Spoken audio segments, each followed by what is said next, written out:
Hello friends, today we are going to learn Unit 4, Standard 11, Subject English, Unit 4. Unit 4 ની અંદર વિદ્યાર્થી મિત્રો read 1 છે mind, body and medicine. Mind, body અને મેડિસિનનો મતલબ માઇન્ડ, બોડી એન્ડ મેડિસિન એટલે કે માઇન્ડ એટલે મન, બોડી એટલે તન અને મેડિસિન એટલે ઔષધિઓ અથવા દવા. વિદ્યાર્થી મિત્રો, અહીં આપણને આ લેસનની અંદર રીડ ની અંદર તમને ટાઇટલ જોતા જ ખબર પડે છે કે માઇન્ડ, બોડી અને મેડિસિન એટલે કે તન, મન અને ઔષધિઓ, આપણું શરીર, આપણું મન અને દવાઓ, આ ત્રણેય વસ્તુ એકબીજા સાથે બહુ સંકળાયેલી છે વિદ્યાર્થી મિત્રો. તો અહીંયા આપણને થતા શારીરિક અને માનસિક રોગ તથા તેના ઇલાજ વિશેની વાત કરવામાં આવી છે. શારીરિક રોગો મહદઅંશે બાહ્ય પરિબળો, તમે જાણો છો કે શારીરિક રોગો શાનાથી થાય છે? બાહ્ય પરિબળો જેવા કે પ્રકૃતિક ખોરાક, પ્રતિકૂળ ખોરાક, પ્રાકૃતિક ખોરાક તેમજ બેક્ટેરિયા કે વાયરસ જેવા હાનિકારક જીવાણુથી થતા હોય છે એવા રોગોને આપણના શરીરને નુકસાન કરે છે. જ્યારે માનસિક અવસ્થાના નકારાત્મક લાગણીઓથી પેદા થતી હોય છે. આપણે જાણીએ છીએ કે આપણા મનની અંદર જ્યારે નકારાત્મક લાગણીઓ ઉદ્ભવતી હોય છે, લાગણીઓ વધારે પડતી નકારાત્મક આપણે વિચારશીલ થઈ જઈએ ત્યારે આપણે માનસિક રીતે રોગી બનીએ છીએ, માનસિક અસ્વસ્થતા થઈ જાય છે. આ તો આજના આધુનિક યુગમાં માણસ ભૌતિક રીતે સુખી હોવા છતાં સતત તણાવ હેઠળ જીવે છે.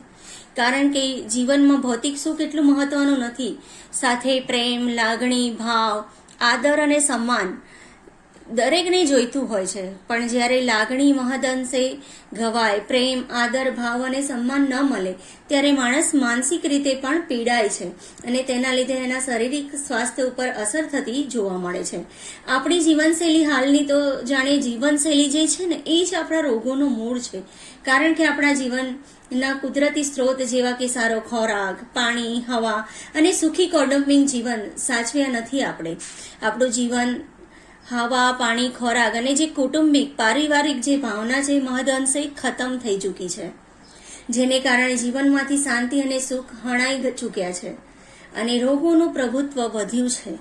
વિદ્યાર્થી મિત્રો, પહેલાના જમાનામાં લોકો હજારો વર્ષ જીવતા હતા અને પછી 100, 200, 100 અને એમ કરતા કરતા આજે આમ જોવા જઈએ તો માણસનું આયુષ્ય લગભગ 60 થી 65 વર્ષનું જોવા મળી રહ્યું છે હાલ. તો આ બધું શાના કારણે? આપણી લાઈફસ્ટાઈલ, આપણો પરિવાર, આપણો ખોરાક, વાતાવરણ, આ બધાના લીધે આપણી આ જીવન પર જે ઓછું થઈ ગયું છે એનું કારણ છે. અને જેના કારણે ઘણા રોગો આપણા જીવનમાંથી શાંતિ અને સુખ હણાઈ ચૂકે છે ને, જેના કારણે ઘણા રોગોનું પ્રભુત્વ વધી ગયું છે. આપણે એકાદ ગોળી લઈને એવું માનીએ છીએ કે રોગ દૂર થઈ ગયો, પરંતુ તેનાથી શારીરિક અસંતુલન પેદા થાય છે અને સ્વાસ્થ્ય જોખમાય છે. આવા સમયે આપણને આયુર્વેદ કુદરત અને સંવાદિતા કેળવવા, સાદગીથી અને સંતોષપૂર્ણ જીવન જીવતા શીખે છે. કારણ કે આયુર્વેદ એકમાત્ર એવું વસ્તુ છે કે જેનાથી તમે પોતાના સંતુલન જાળવી શકો કુદરત અને પોતાના શરીર સાથે. આયુર્વેદ આપણી સ્વાસ્થ્યની સમસ્યાઓનો કાયમી હલ આપે છે અને સ્વાસ્થ્યપ્રદ જીવન જીવવાની 4 કક્ષાઓ સૂચવે છે અને એના વિશે આપણે આ લેસનમાં જોઈશું. રોગની સારવાર પહેલી તો છે, બીજું છે રોગ થતો અટકાવવો, ત્રીજું છે જીવન સાથે તાલમેલ અને ચોથું છે સ્વાસ્થ્ય પ્રત્યેની જાગૃતતા. આયુર્વેદની અંતિમ લક્ષ્ય વ્યક્તિની જીવનશૈલી બદલી કુદરત સાથે સંવાદિતા કેળવી રોગમુક્ત બનવાનું છે. તમામ માનસિક અસ્વસ્થતાનો અંતિમ ઉપાય એ સાચી જાગૃતતા જ છે. અને જો તમારામાં જાગૃતતા હશે ને પોતાના સ્વાસ્થ્ય અને ખોરાકને લઈને અને જીવનશૈલીને લઈને, અને સાથે સાથે જો પારિવારિક સુખ, શાંતિ અને ભાવના તમારામાં સારી હશે તો જીવનમાં ક્યારેય કોઈ તકલીફ અથવા સ્વાસ્થ્ય ખરાબ નહીં થાય. માનસિક અને શારીરિક બંને રીતે માણસ સ્વસ્થ રહે છે. પણ આજની આ દુનિયાની અંદર જીવનશૈલી, કૌટુંબિક પરિવાર, મેં પહેલા કહ્યું એ પ્રમાણે એ બધું ક્યાંય હણાઈ ચૂક્યું છે અને એ જે શાંતિ હતી એ ક્યાંય અત્યારે જોવા નથી મળતી.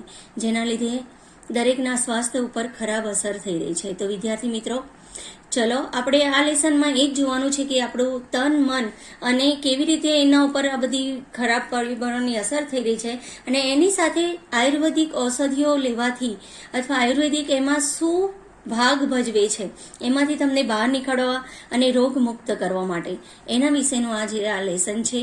તો now let's start our read 1, mind, body and medicine. If we look at different people in the world around us, we observe that all of us are not all alike. આપણે આપણી આસપાસની દુનિયામાં જુદા જુદા લોકો આપણે જોઈએ છીએ તો આપણને ખબર પડે છે કે આપણે બધા એક સરખા નથી. each one of us is different in many ways. આપણામાંથી દરેક ઘણી બધી રીતે જુદા પડે છે, બોથ ફિઝિકલી એન્ડ મેન્ટલી, એટલે કે શારીરિક અને માનસિક બંને રીતે. We ought to understand our own nature and the nature of the others for our own happiness and well-being in the life. એટલે કે we ought to એટલે આપણે ટેવાવવું જોઈએ. ought એટલે કે ટેવાવવું જોઈએ. આપણે જીવનમાં આપણી ખુશી અને તંદુરસ્તી માટે આપણો અને અન્યનો સ્વભાવ સમજવો પડે. બરાબર છે? The shape and the size, આકાર અને કદ, temperament and character of people. Temperament, આકાર અને કદ, એના પછી છે temperament and character of the people, એટલે કે લોકોનો સ્વભાવ, મિજાજ અને ચરિત્રના. Character of the people have lot of variation that must affect our health and happiness. એટલે કે લોકોના ચરિત્રના પણ જે અલગ અલગ વિવિધતા હોય છે, પુષ્કળ પ્રમાણમાં બધા અલગ અલગ હોય છે, અને આ આપણા સ્વાસ્થ્ય અને આનંદને અસર પહોંચાડે છે. એકોર્ડિંગ ટુ આયુર્વેદની દ્રષ્ટિએ physical disease અકર mainly owing to external factors like wrong diet or exposure or to pathogens. એટલે કે આયુર્વેદની મુજબ આપણે જોવા જઈએ તો રોગોત્પાદક જીવાણુઓ જે છે એ ક્યાંથી ઉત્પન્ન, અરક્ષિત રહેવાથી કે નુકસાનકારક કેવી રીતે હોય છે, આહાર, નુકસાનકારક આહાર જેવા કે બાહ્ય એક્સટર્નલ ફેક્ટર એટલે કે બાહ્ય પરિબળોને લીધે શારીરિક રોગ થતા હોય છે. તો મેન્ટલ ડિસીઝ અરાઇઝ મેનલી, આમાં જોવા જઈએ તો આયુર્વેદિકની દ્રષ્ટિએ જોઈએ ને આપણે તો રોગ ઉત્પાદક જે જીવાણુ હોય છે ને એના સામે રહેવાથી, અરક્ષિત રહેવાથી અથવા નુકસાનકારક આહાર જેવા મુખ્ય બાહ્ય પરિબળોને લીધે શારીરિક રોગ થતા હોય છે. હવે mental disease arise mainly from internal factors like wrong use of the senses and the increase of negative emotions. એટલે કે નકારાત્મક લાગણીઓ જે છે ને એ નકારાત્મક લાગણીઓ અને વ્યવહાર જ્ઞાનના અનુચિત ઉપયોગ જેવા કે આંતરિક પરિબળોને લીધે માનસિક રોગો ઊભા થાય છે. We ought to develop the habit of positive thinking. અને આપણે હકારાત્મક વિચારણાની ટેવ વિકસાવવી જોઈએ. It has a good positive effect on our emotions. જો કે માનસિક તેમજ શારીરિક આમ જોવા જઈએ તો તેની આપણી લાગણીઓ પર પોઝિટિવ ઇફેક્ટ એટલે કે હકારાત્મક અસર થાય છે. જો આપણે પોઝિટિવલી વિચારો કરીએ અને હકારાત્મક વિચારો વિકસાવવાની ટેવ તો આપણે પાડવી જ જોઈએ, તો એના લીધે શું થશે, આપણી લાગણીઓ પર એની અસર હકારાત્મક જોવા મળે છે. However, both physical and physiological disease are usually mixed and one seldom occurs without the others. એટલે કે જો કે માનસિક તેમજ શારીરિક બીમારીઓ સામાન્યપણે એકબીજાની સાથે સંકળાયેલી જ છે, અન્યના અભાવે ભાગ્યે જ થતી હોય છે. બરાબર છે? Some disease like acute infections have almost entirely physical causes. એટલે કે અમુક ડિસીઝ આપણે જોવા જઈએ તો એક્યુટ ઇન્ફેક્શન્સ એટલે કે ગંભીર ઇન્ફેક્શન, અક્યુટ ઇન્ફેક્શન એટલે કે ગંભીર, અક્યુટ એટલે કે ગંભીર ઇન્ફેક્શન અથવા ગંભીર ચેપ જેવી બીમારીઓના કારણે have almost entirely physical causes and can be treated purely on a physical level. એટલે કે ગંભીર ઇન્ફેક્શન જેવી બીમારીઓના કારણે મોટે ભાગે શારીરિક હોય છે અને શારીરિક કક્ષાએ જ તેમની સારવાર કરી શકાય છે. However, most diseases have psychological cause and all lasting disease have psychological effect. એટલે કે આમ જોવા જઈએ ને આપણે તો મોટાભાગની બીમારીઓના કારણ માનસિક હોય છે, સાયકોલોજીકલ એટલે કે માનસિક હોય છે અને લાંબા સમય સુધી ચાલનારી બીમારીઓમાં માનસિક અસરો કરે છે. એટલે કે ફિઝિકલ ડિસ્ટર્બ્સ લાંબા સમય સુધી એની જે રોગ થાય છે એમાં બહુ જ મોટી અસર કરે છે માનસિક બીમારીઓ. આ physical disturb the emotions and weakens the sense. એટલે કે જોવા જઈએ તો શારીરિક રોગ લાગણીઓને અશાંત કરે છે અને બુદ્ધિ. However, most diseases have psychological cause and all lasting diseases have psychological effect. એટલે કે ખાસ કરીને જે વધારે પડતા આપણે જોવા જઈએ તો જે મોટાભાગની બીમારીઓના કારણ માનસિક હોય છે અને લાંબા સમય સુધી ચાલનારી બીમારીઓમાં માનસિક અસરો હોય છે. Physical disease disturb the emotion and weakens the sense.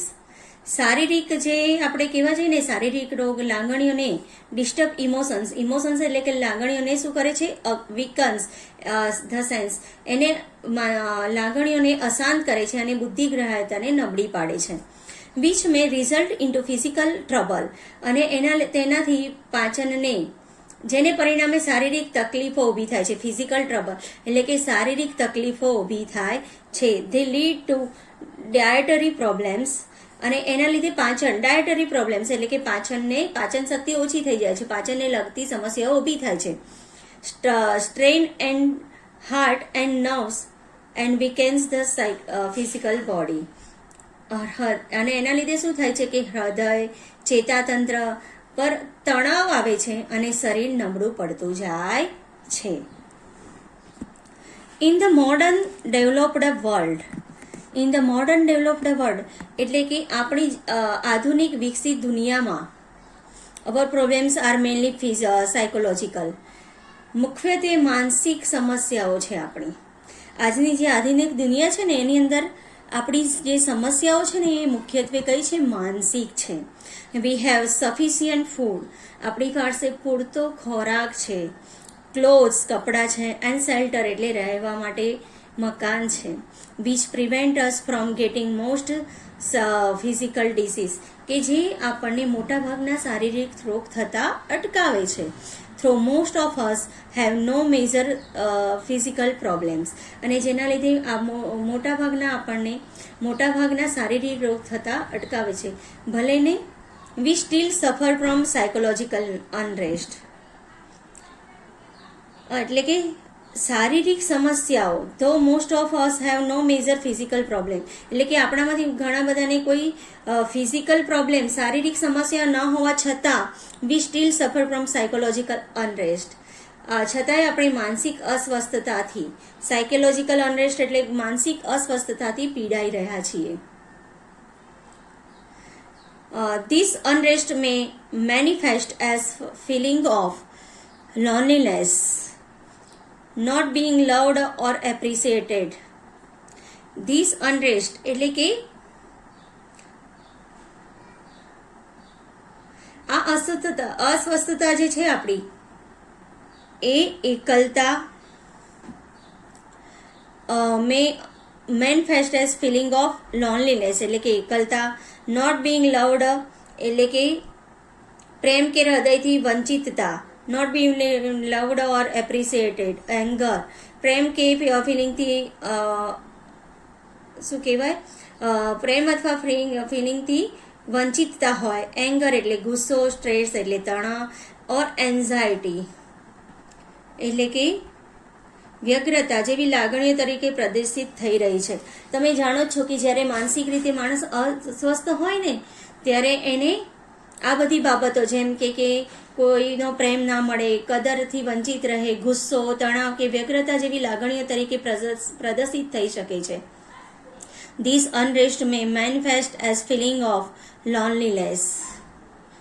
અને આ બાબત આપણને શારીરિક શક્તિ નબળી પાડવા તરફ લઈ જાય છે.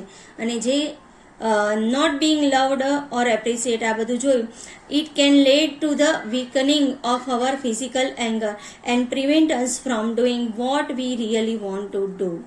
એટલે કે ઇટ કેન લીડ, આ બાબત આપણને લઈ જાય છે વીકનિંગ ઓફ અવર ફિઝિકલ એનર્જી, આપણી જે શારીરિક શક્તિ છે એને નબળી પાડવા તરફ, and prevent us from doing what we really want to do, અને ખરેખર